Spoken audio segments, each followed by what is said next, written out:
Hi everyone, welcome to the show. I'm Amy. And I'm Sarah, and today we're going to be discussing When We Had Forever by Shaylin Gandhi. The first few minutes we're going to do a brief review of this story without any spoilers. Then we are going to shift over into a deeper book discussion that's going to include lots of spoilers, but don't worry, we're going to let you know before we do shift over into that deeper book discussion. That's right. So before we move over, Amy, tell us a little bit about the story. 6 months after her husband's death, a woman is still trying to make peace through her grief while realizing that her marriage was over long before her husband's death. When she's cleaning out her husband's office, she makes a discovery that will alter everything she thought she knew about him. When she decides to take some time away in her family's cabin to process everything, her husband's brother shows up and they form a connection while they work through her discovery together. Sarah, what did you think about When We Had Forever? Okay, so we have read a ton of the spouse dying this year. Yes, it's a whole trope that has come across.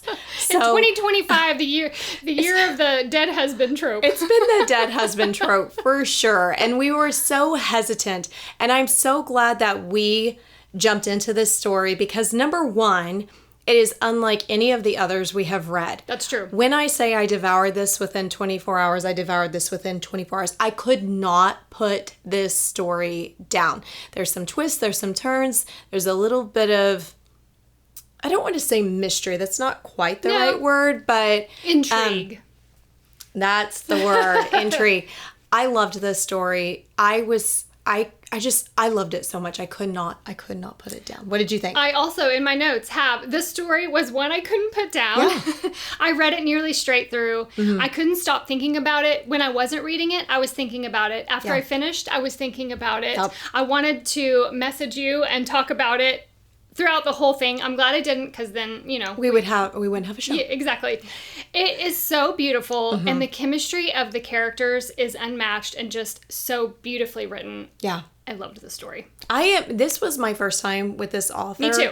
And I cannot wait to read everything in her backlist. Yes. The writing was incredible. I agree. Yeah. Absolutely. Let's get into those ratings. Angst. Okay, I did a 1.5 for this. I did too. And there's a scene I'm specifically thinking about that caused me to bump it up to a 2. Okay. Yes, and we'll talk about that in the deeper I'm excited. discussion. Humor. It was just like a 0.75. I did 0.5. Yeah, there's a couple of moments sprinkled throughout that kind of lessens the angst and sadness, I guess. But yeah. Spiciness. Wait, did you give your humor? Oh yeah, you did. You said 0.5. Yeah. Sorry. Yeah. Anyway. Spiciness. I did a 2. I did 1.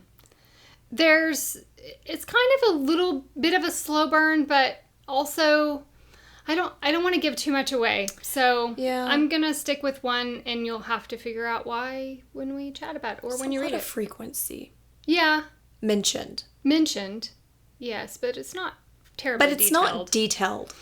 Yeah. I gave it 2 for the frequency. Okay. We'll get more that's into fair. it. Tears. 1.5. I did 1. I didn't cry. I was more intrigued than sad. Agreed. Overall. 5. 5. I love it when we both find a 5 together. I do too. And I had a feeling this was going to be a 5 for you also. Yeah. Just because of how obsessed you were with it after you finished, and you were very excited to discuss it. You finished it before I did, and now I will say, and we're going to talk about this in the deeper discussion, if I remember, that I teetered between a 4.5 and a 5. Oh, okay. But there's a reason why. Okay. So with the author, if you listen to this, we need to chat. But ultimately, after talking it through with Amy, I was like, fair, 5.